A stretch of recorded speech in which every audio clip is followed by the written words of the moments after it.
alaikum, chers internautes. Votre chaîne Industrial Excellence vous présentera aujourd'hui sa première partie d'une série de formations concernant Six Sigma. Donc aujourd'hui, on va vous donner une notion de statistiques principalement derrière la méthodologie Six Sigma.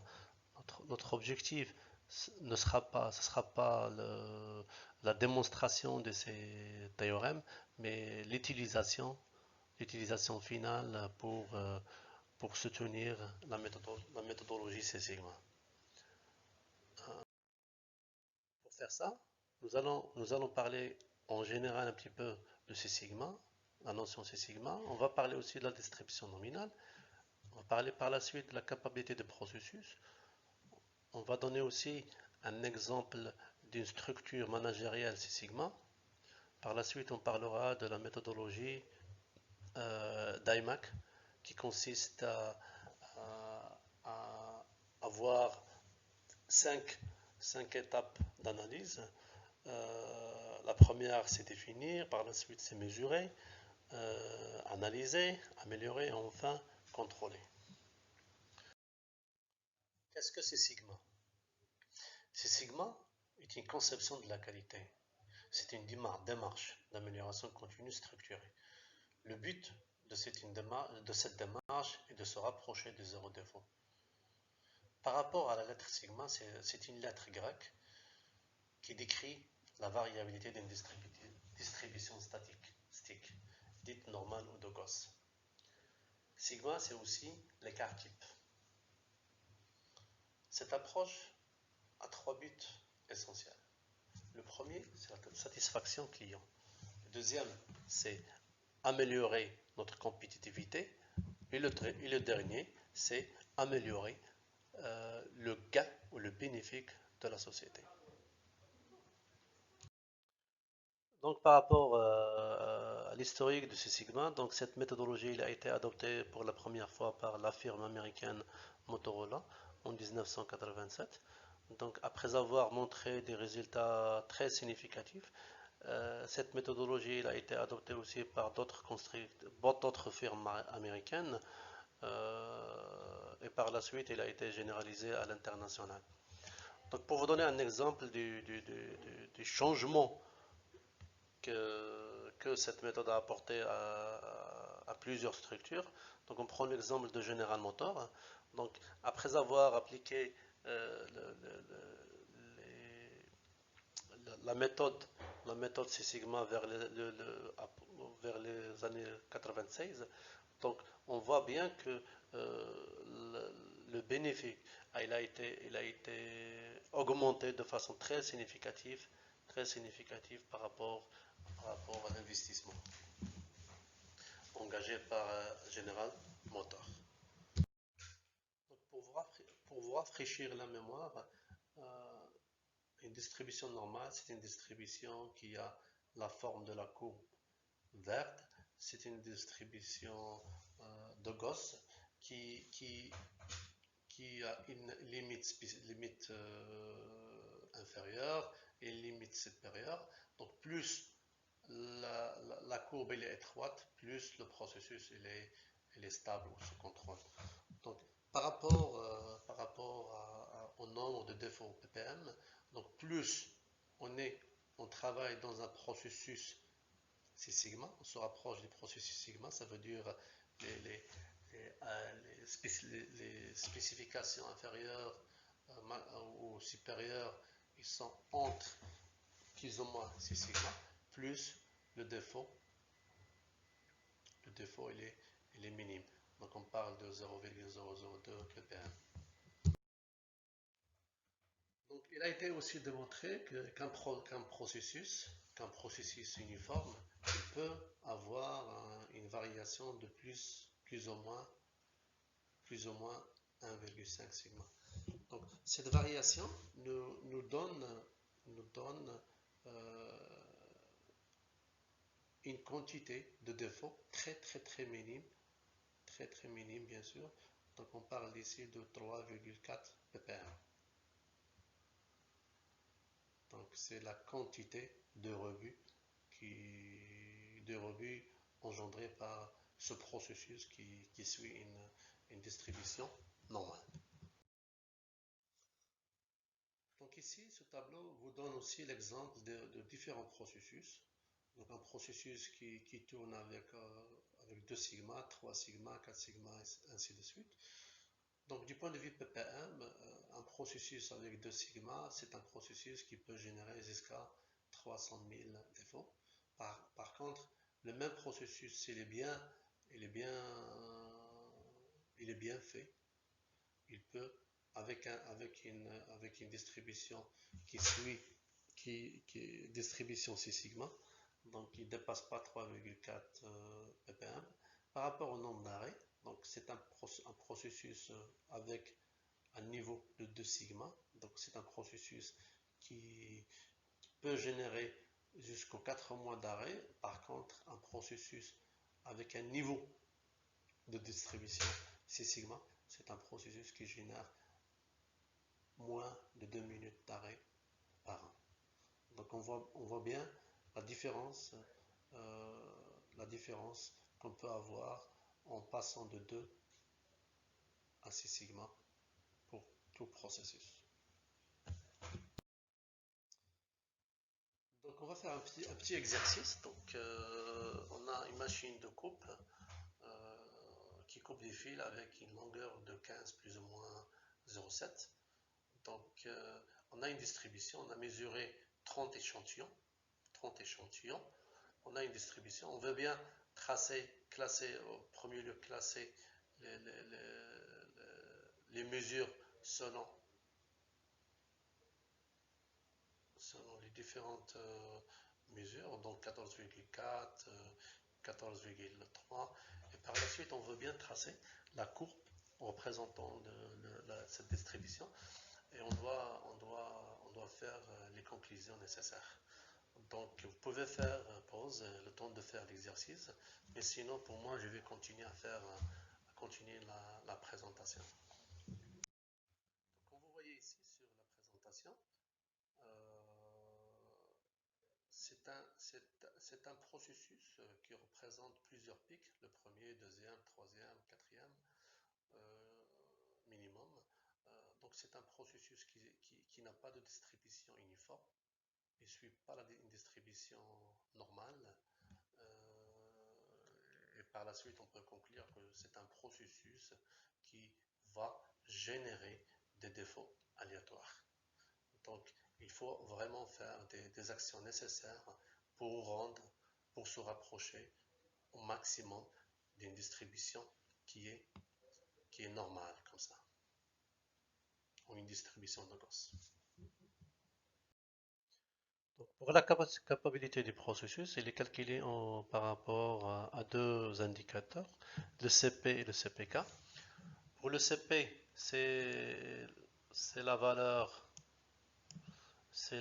maximale moins la valeur minimum, c'est sigma. Sur le CPK, c'est la valeur minimum moins un minimum de la moyenne moins la valeur minimum sur 3 sigma, ou le maximum moins la valeur nominale sur 3 sigma. Le calcul de CP, il mesure la forme de la courbe. Est-ce que la courbe elle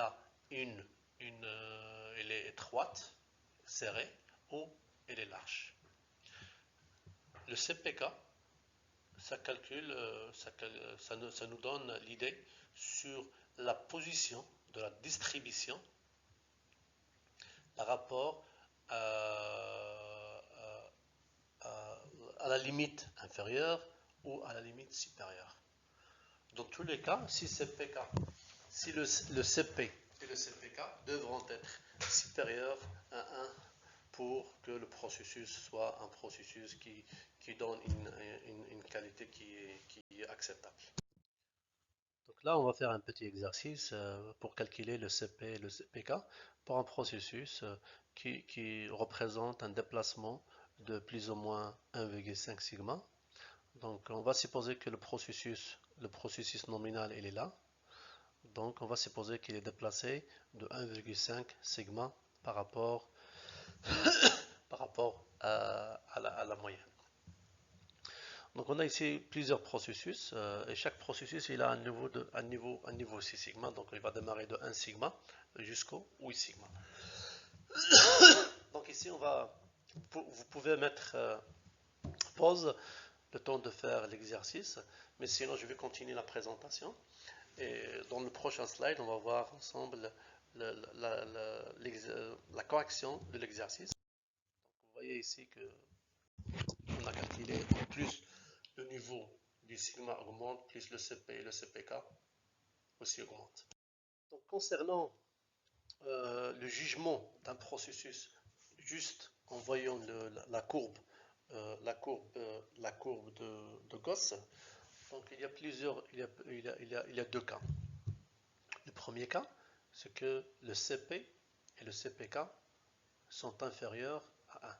Dans ce cas, on a une courbe qui est large. Dans les deux cas, on a une courbe qui est large. Si la position de la courbe par rapport à la limite inférieure et la limite supérieure, il peut ne pas être bien centré, comme on voit clairement sur la figure numéro B. Le deuxième cas, c'est que le CP est supérieur à 1, donc ça c'est une bonne chose. Ça veut dire que la courbe elle est étroite. Le premier cas, si le CPK aussi il est supérieur à 1, ça veut dire qu'on a un système qui est parfait, qui est bien centré par rapport à la valeur nominale. Et le cas où le CPK il est inférieur à 0, ça veut dire inférieur à 0, inférieur à... Ouais, il est négatif. Donc dans ce cas, on a un système, même s'il est étroite, mais il est hors tolérance. Donc par rapport aux quatre figures, donc la figure C elle représente le meilleur processus qu'on peut espérer. Passons à la structure exemple d'une manager, structure exemple pour une organisation Six Sigma. Donc cette structure elle est composée de trois niveaux. Le premier niveau, ça concerne le management, executive management. Donc le rôle de cette équipe, c'est la définition des projets, la définition des targets. Le deuxième niveau, ça concerne les champions. Donc, par rapport aux champions, donc c'est des facilitateurs, c'est des personnes qui éliminent les problèmes et c'est des personnes qui font à ce que le projet a un suivi, que le projet n'a pas de blocage. Bien sûr, un champion, il peut être sur plusieurs projets à la fois. Le troisième niveau, c'est le niveau du Green Belt ou Black Belt avec les équipes de travail. Par rapport au projet, le Green Belt et le Black Belt, tous les deux peuvent être des chefs de projet d'amélioration. La différence entre Green Belt et Black Belt, c'est que par rapport à la durée du projet et le gain souhaité du projet, les projets Black Belt sont beaucoup plus importants par rapport à ces deux critères. Donc, ce qu'on attend des projets Black Belt, c'est des projets qui ont un retour sur investissement qui est un petit peu important. Et souvent, la durée d'un projet Six Sigma, Black Belt, il peut aller jusqu'à 6 mois. Par contre, pour les Green Belt, c'est des projets souvent qui ne dépassent pas les 2-3 mois maximum. Et bien sûr, on peut avoir dans une organisation, on peut avoir un conseiller qu'on appelle Master Black Belt. C'est une personne qui veille à ce que les équipes de travail suivent la méthodologie Six Sigma, il utilise les outils Six Sigma et ben voilà. Donc ça, ce slide, on a déjà en parlé. Et ça, c'est juste pour vous donner une idée par rapport au niveau Six Sigma. Donc, imaginez-vous que Tiger Woods, vous le connaissez, c'est le grand fameux joueur de golf. Donc, s'il travaille ou s'il joue avec un niveau Six Sigma, donc il ne peut rater, rater un tir que chaque 150. Imaginez-vous l'importance, l'importance à ce que nos processus se rapprochent du niveau Six Sigma le plus rapidement ou le plus proche possible. Là, on est arrivé à la phase méthodologie d'IMAC, c'est l'abréviation des mots Define, Measure, Analyze, Improve and Control. Donc c'est une méthode à suivre pour des projets Six Sigma. Donc il consiste à faire une définition du problème, par la suite à faire des mesures, par la suite à faire des analyses de ces mesures, par la suite on fait des améliorations, on implémente le plan d'action et vers la fin on fait le contrôle des procédures, des actions, des résultats de ce projet. Donc Donc pour la phase définir, c'est la première étape. Donc l'objectif de cette phase, c'est identifier et approuver l'opportunité d'amélioration, préparer l'équipe de travail, préparer la charte de projet et définir le voice of customer and critical to quality. Désolé, ici on va utiliser des terminologies anglaises parce que c'est beaucoup plus facile et les gens utilisent beaucoup plus ça. Donc, mais si quelqu'un a besoin d'une explication spécifique, qu'il me fait signe via un commentaire, je vais lui expliquer la chose plus en détail. Les activités, c'est définition principale de cette étape, c'est définition de rôle de l'équipe, création du timing plan et développement du project follow-up. Par rapport aux outils utilisés, on utilise Quality Functional Deployment, QFD, on utilise l'historique, les Pareto, les Voice of Customer, des flowcharts. Et comme output de cette phase, c'est les critical to quality, c'est le process map, c'est le timing plan, c'est le project timing, et aussi l'équipe motivée pour lancer le challenge. Donc la même chose pour mesurer. Donc, pour la deuxième étape, en fait, c'est le même principe que la première étape. Il y en a des objectifs, des activités, des outils aussi à utiliser.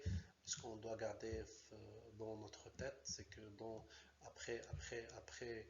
vers la fin de cette phase, on devrait avoir des outputs, process map, validation des process mesures. On va avoir des formes standards pour la collection des données, ainsi de suite. Pour la phase analysée, c'est la même chose. On verra ça plus en détail pour les 5 étapes. On verra des présentations plus en détail pour les 5 étapes. Donc, on aura assez de temps pour voir tous les outils qu'on va utiliser, les données d'entrée, les données de sortie, ainsi de suite. Donc, je ne vais pas rentrer vraiment en détail ici. Donc, il y a la phase analysée, comme je disais. Il y a aussi la phase améliorée. On fait appel aussi à pas mal d'outils. Il y a aussi la phase contrôlée. C'est là où on évalue la qualité des analyses qu'on a fait. Et voilà. Voilà, on est arrivé vers la fin de cette présentation. J'espère que vous avez bien apprécié la présentation. Si c'était le cas, merci d'appuyer sur like et de s'abonner si ce n'était pas déjà fait. Comme ça, vous aurez l'opportunité de suivre les prochaines présentations que nous allons dispenser pour cette méthodologie. Merci et à la prochaine, Inch'Allah.